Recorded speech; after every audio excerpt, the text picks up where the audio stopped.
ہمارا ایک برخوردار ماشاءاللہ بڑا خوبصورت کلام پڑھ رہا تھا، آپ سب کے دلوں کو منور کر رہا تھا۔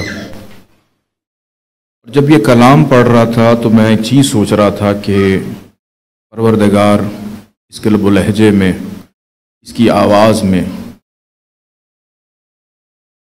ذوق بھی مزید عطا کرے، توجہ بھی عطا کرے، اور جس تعلق سے یہ پڑھ رہا تھا کہ اس کائنات کے اندر اگر ہماری تھوڑی سی بھی توجہ ہو جائے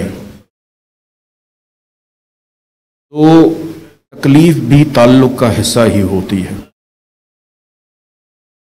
اگر آپ کا اپنے رب سے ایک تعلق ہے اور توجہ کے ساتھ ہے، کوئی تکلیف بھی آ جائے تو آپ کو اس میں لطف آنے لگتا ہے، آپ کے زبان پہ صبر اور شکر آنا شروع ہو جاتا ہے۔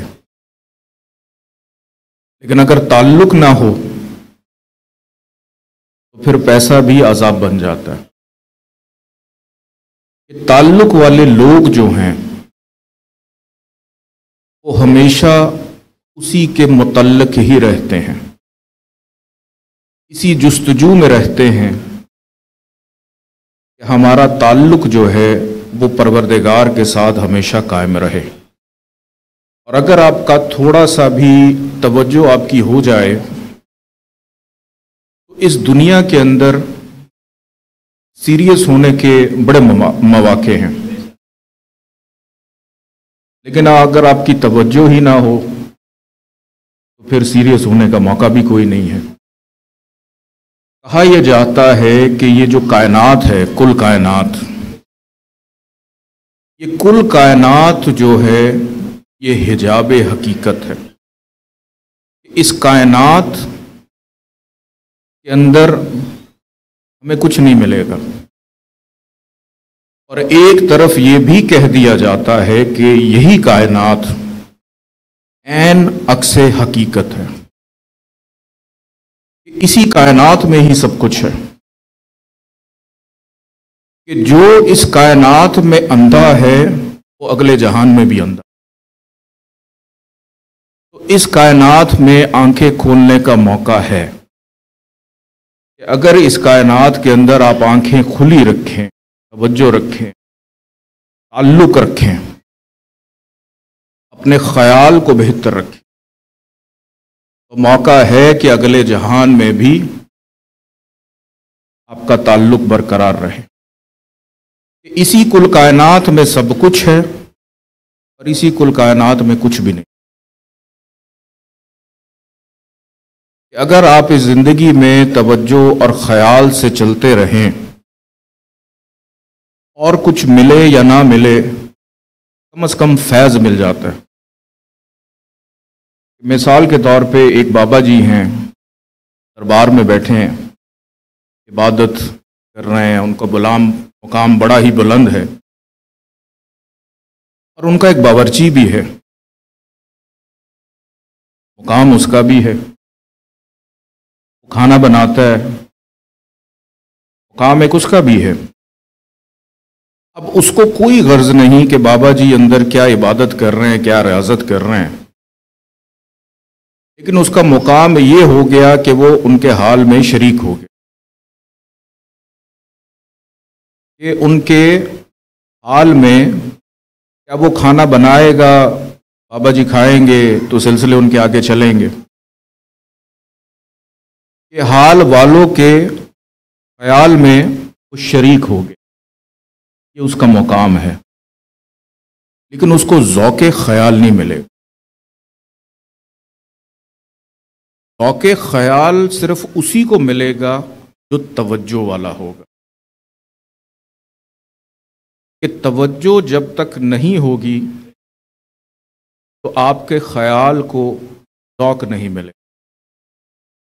جیسے بھی بچہ نعت پڑھ رہا تھا، یہ سارا آج آپ کے لیے کہ جو توجہ ہے، جو ذوق ہے، وہ تعلق ہے، وہ اس کائنات میں قائم بھی ہے اور قائم نہیں بھی ہے۔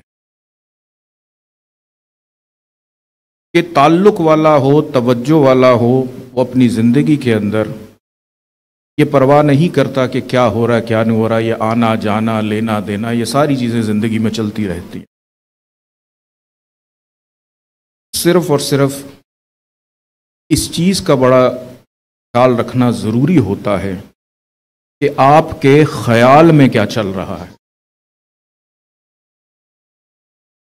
کہا یہ جاتا ہے کہ جس خیال میں آپ کی موت آئے گی اسی خیال میں آپ کو اٹھایا جائے گا۔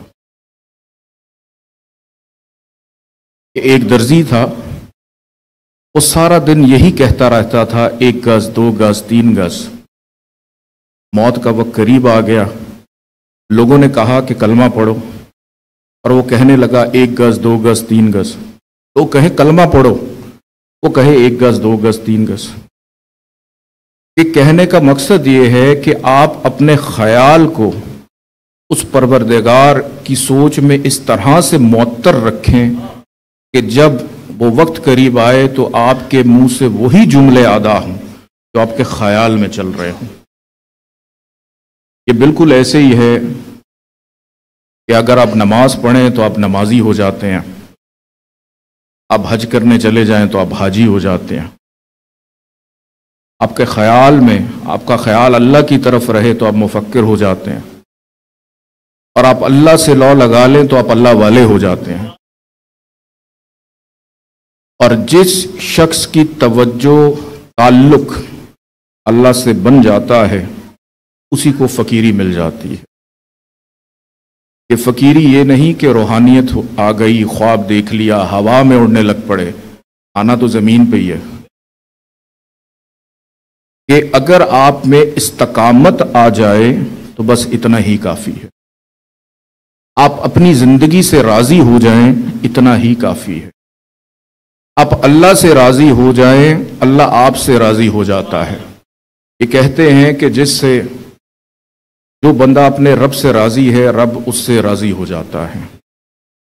تو ہمیں ہمیشہ یہ دعا کرنی چاہیے کہ ہم اپنی زندگی میں جو پروردگار نے ہمیں عطا کیا ہے ہم ہر حال میں اس سے راضی رہیں اور وہ ہم سے راضی رہے۔ کہ ہماری زندگی ہمیں نہیں پتا کہ کس رخ ہمیں لے کے جائے گی، ہمارا ذوق، ہمارا تعلق، ہماری توجہ ہمارے پروردگار سے کبھی بھی ہٹ نہ پائے۔